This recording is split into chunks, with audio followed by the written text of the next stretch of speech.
प्रिय श्रद्धालुओं, रामचरितमानस के दोहा क्रमांक लंका कांड के दोहा क्रमांक 103 का मूल पाठ एवं आगे की चौपाइयों के मूल पाठ हिंदी व्याख्या सहित श्रवण कीजिएगा। कृपा दृष्टि कर वृष्ट प्रभु अभय किए सुरवृंद, भालू की सब हर्षे जय सुखधाम मुकुंद। प्रभु ने कृपा दृष्टि की वर्षा करके देवगणों को निर्भय कर दिया। वानर ऋष प्रसन्न हुए और बोले सुख निधान मुकुंद की जय हो।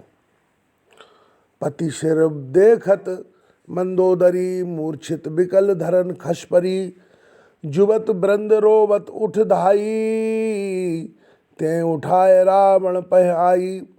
पति के सिर को देखते ही मंदोदरी व्याकुल और मूर्छित होकर पृथ्वी पर गिर पड़ी। स्त्रियां रोती हुई उठ दौड़ी और मंदोदरी को उठाकर रावण के पास ले आई। पति गति देखते करे पुकारा, छूटे कचनी बपुस संभारा। उड़ताड़ ना करे विधि नाना, रोवत करे प्रताप बखाना। पति की दशा देखकर वे पुकार कर रोने लगी।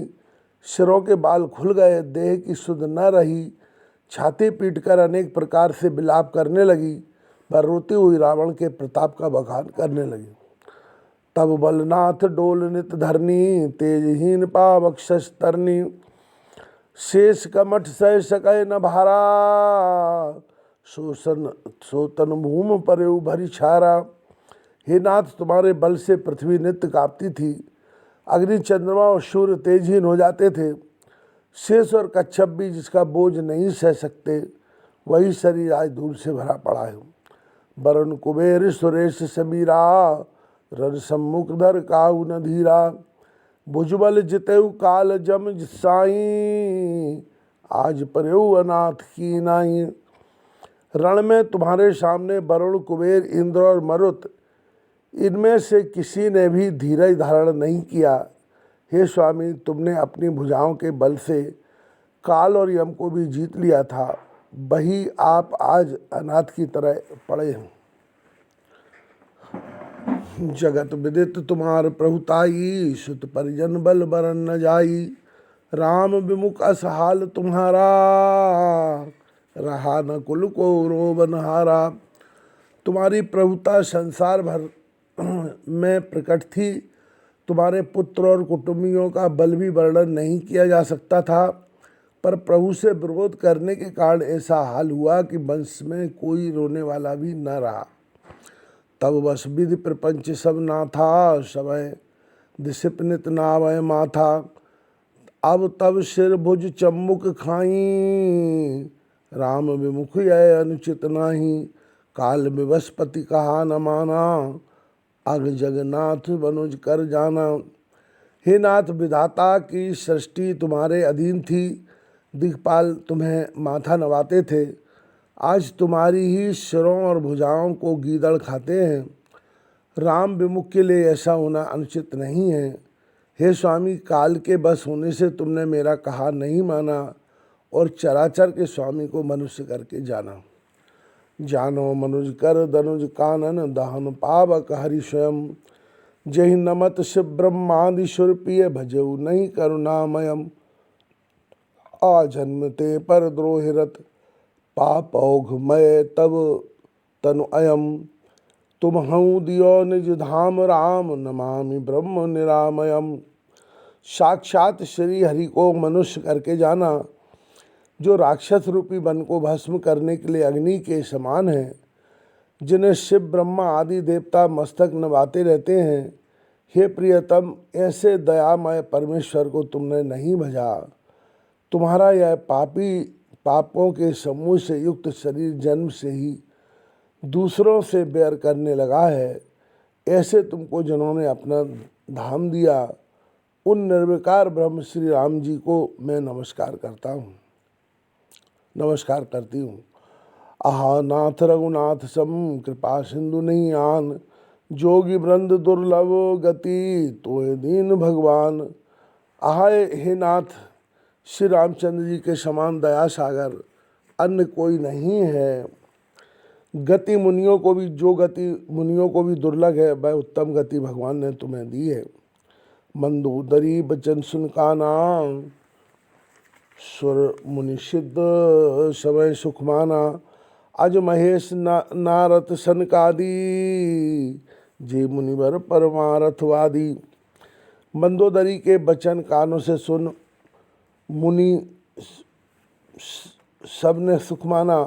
ब्रह्मा महादेव नारद सनकादिक जो परमार्थवादी श्रेष्ठ मुनि हैं।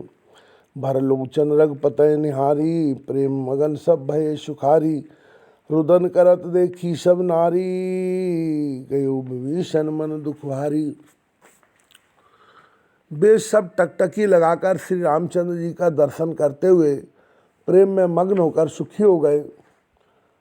विभीषण ने जब स्त्रियों को रोते देखा तो उसके मन में बहुत दुख हुआ और वे उनके समीप गए।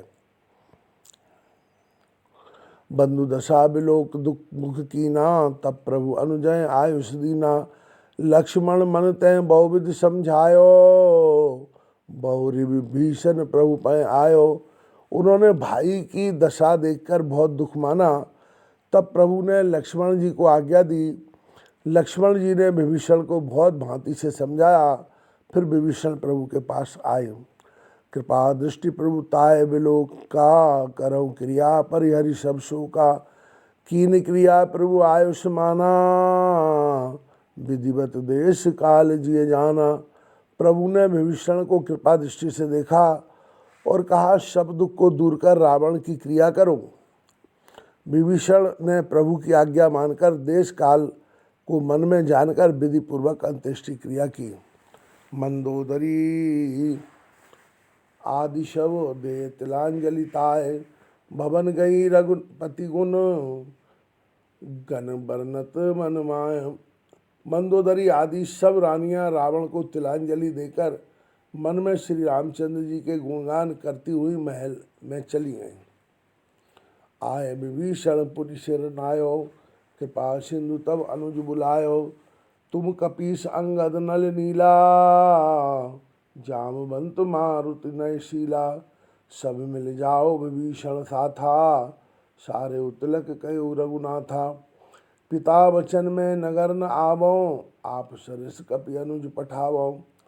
फिर विभीषण ने आकर प्रणाम किया। तब दया सागर श्री राम जी ने भाई लक्ष्मण को बुलाकर कहा कि तुम सुग्रीव, अंगद, नलनील, जामवंत और नीतिक हनुमान सब मिलकर विभीषण के साथ जाओ और रोज और राज तिलक करो। मैं पिताजी की आज्ञा के कारण नगर में नहीं जाता, पर अपने ही समान बानरों और लक्ष्मण को भेजता हूँ।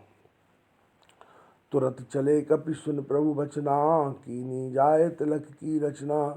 सादर सिंहासन बैठारी, तिलक सार अस्तुति अनुसारी। प्रभु के वचन सुनकर बानर तुरंत चले और जाकर तिलक की व्यवस्था की। आदर पूर्वक सिंहासन पर बैठाकर राज तिलक किया और विनती की।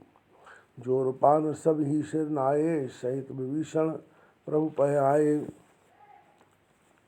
तब रघुबीर बोल कपिली ने, कहे प्रिय वचन सुखी सब कीने।